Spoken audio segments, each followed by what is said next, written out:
biar betul kita terdedah kepada sinaran mengayon. Jom kita cari jawapan sebentar lagi.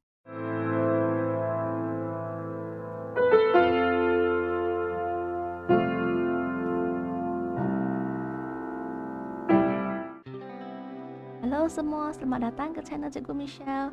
Kali ini Cikgu nak bintangkan bab 8.3 Sains Tingkatan 3 yang belum sempat dibincangkan pada video sebelum ini. Untuk murid-murid yang belum sempat lagi nak menonton video tersebut, sila rujuk kepada bahagian komen di bawah. Cikgu dah sediakan link ya.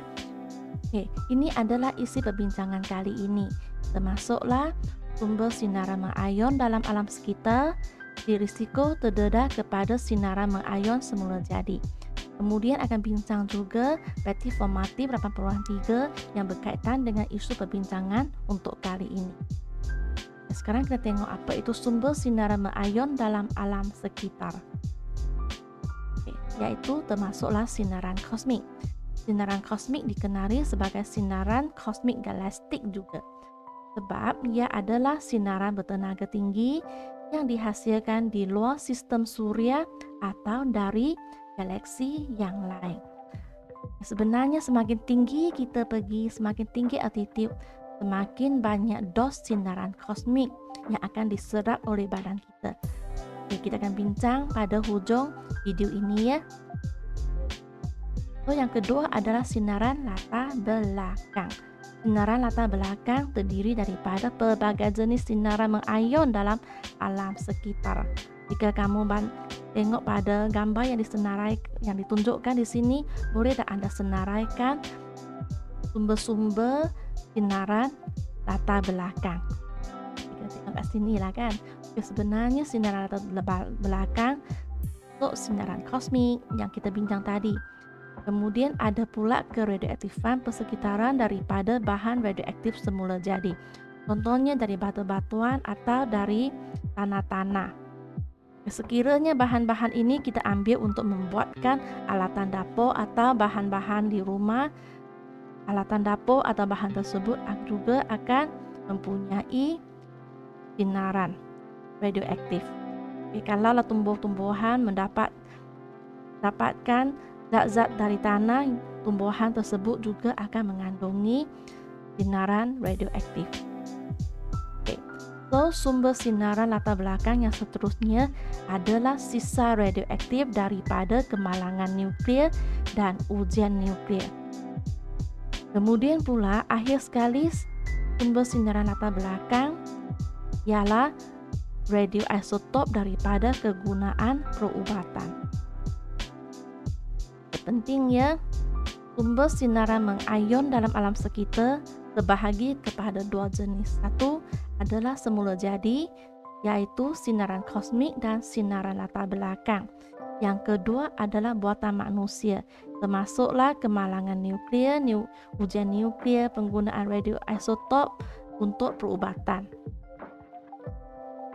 Apa itu dos sinaran? Kalau kita makan ubat, ada dos ubat tertentu kan doktor kata, okey jangan overdose. Sebenarnya dalam sinaran pun ada dos dia. Sinaran mengayon terhadap badan manusia diukur dalam kuantiti yang dikenali sebagai dos.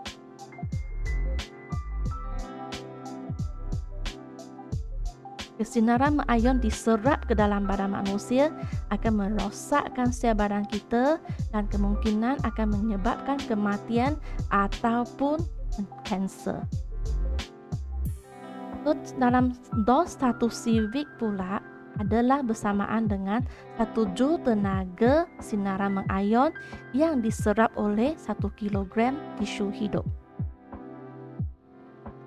Unit untuk mengukurkan dos sinaran adalah microsievik per jam. Kamu boleh tulis dalam ayat penuh ataupun menggunakan simbol. Kemudian alat yang digunakan untuk mengukurkan sinaran latar belakang adalah alat pembilang Geiger ataupun Terence P radiation meter, iaitu alat yang berwarna kuning ini. You nampak tak bacaan dia berubah dari tempat ke tempat. Sekiranya kita nak tahu bahawa dos sinaran latar belakang itu adalah selamat atau tidak, kita boleh rujuk kepada jadual ini. Katakan sekarang kamu ambilkan alat pembilang geiger itu pergi ke kebun bunga. So, kamu dapati bacaan itu adalah 0.12 microsievert per jam. Okay. Maksudnya kawasan ini adalah selamat kerana mempunyai dos sinaran latar belakang yang kurang daripada 0.2 microsievert per jam. So, sekiranya kita duduk kat mana-mana lah, ada bumi kita kan, kita semua akan terdedah dengan sinaran kosmik dari angkasa lepas. So, aras dos tersebut adalah 0.35 microsievert per tahun. So, rasanya dos ini selamat atau tidak? So, kita boleh bandingkan dengan jadual di atas.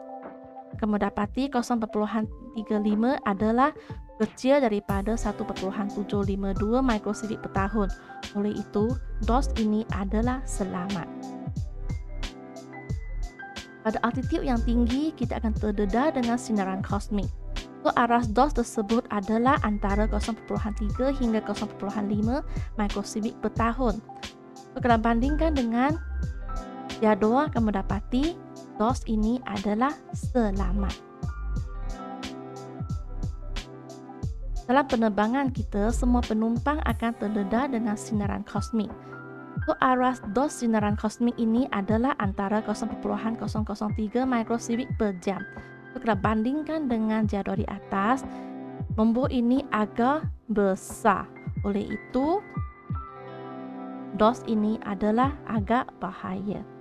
Apakah cara-cara pencegahannya? Nanti kita akan bincang. Okay.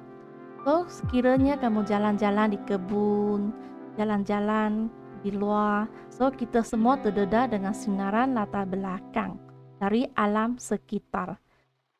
So, aras dos tersebut adalah antara 0.4 hingga 1 microsievert per tahun. Kalau bandingkan dengan aras dos sinaran latar belakang yang selamat di atas tu, kamu dapati ini adalah dos yang selamat. Okey, katakan sekarang kita tak nak jalan-jalan kat luar dah, kita balik ke rumah, duduk di dalam bangunan. So, sekarang semua akan terdedah dengan sinaran radioaktif sebanyak 1.5 microsievert per tahun. So, selamat atau tidak?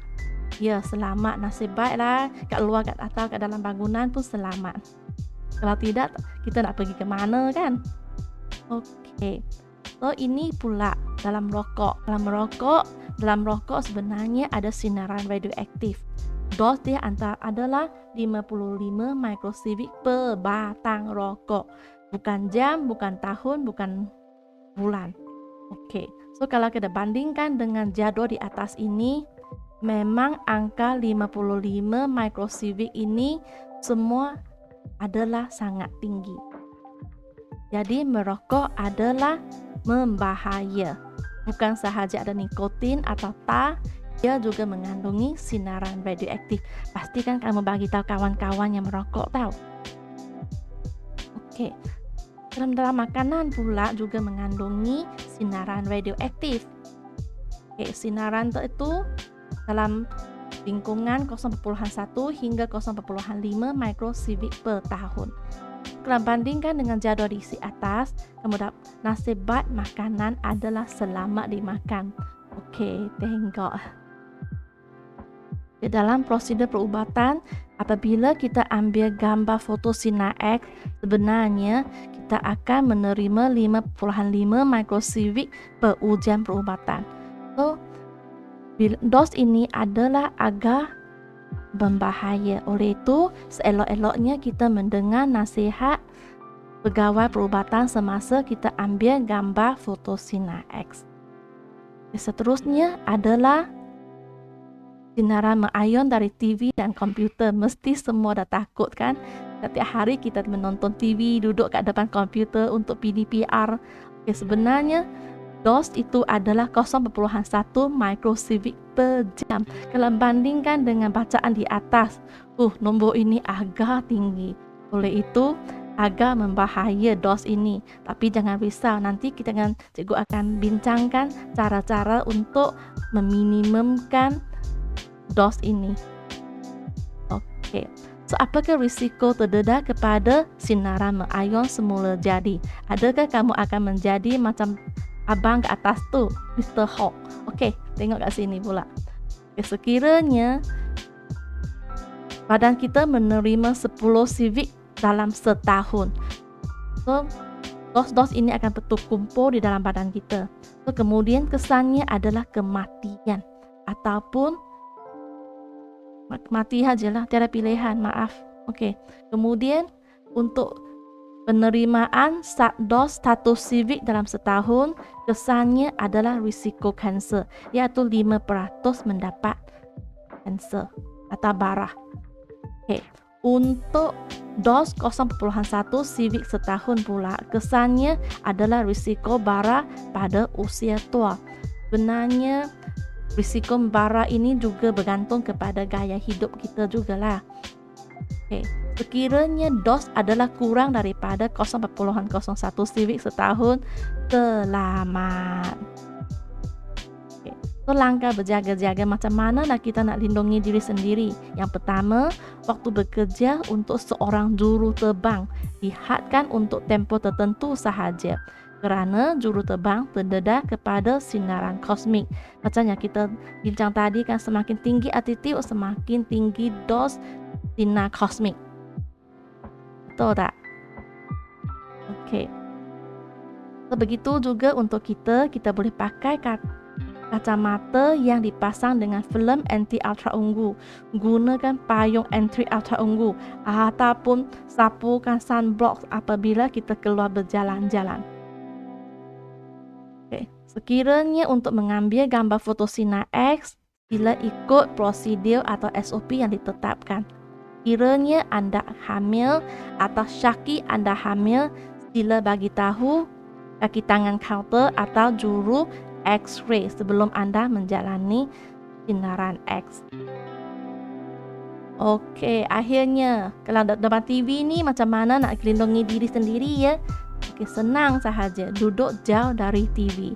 Kurang-kurangnya jarak anda dari TV adalah 2 meter.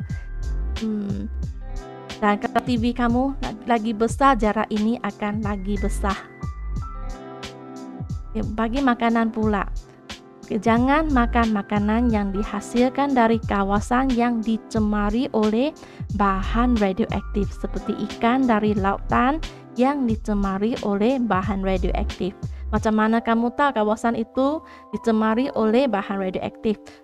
Sebenarnya senang saja, buka TV tengok berita atau buka surat khabar tengok berita. Bukannya khabar angin dari sekian-sekian.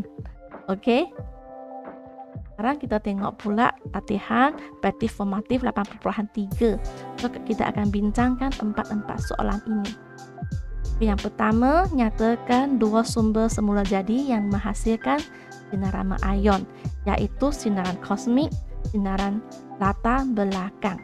Kemudian, 3 sumber buatan manusia yang menghasilkan sinaran mengayon, iaitu kemalangan nuklear, ujian nuklear, penggunaan radioisotop dalam perubatan. Soalan keempat berbunyi, nyatakan unit pengukuran dos sinaran latar belakang, iaitu microsievert per jam. Apakah 1 sievert? Sebenarnya 1 sievert ialah 1 joule tenaga sinaran radioaktif yang diserap oleh 1 kilogram tisu hidup. Dos sinaran latar belakang pada aras normal atau aras selamat adalah 0.2 microsievert per jam. Soalan kelima berkaitan dengan penerbangan tadi.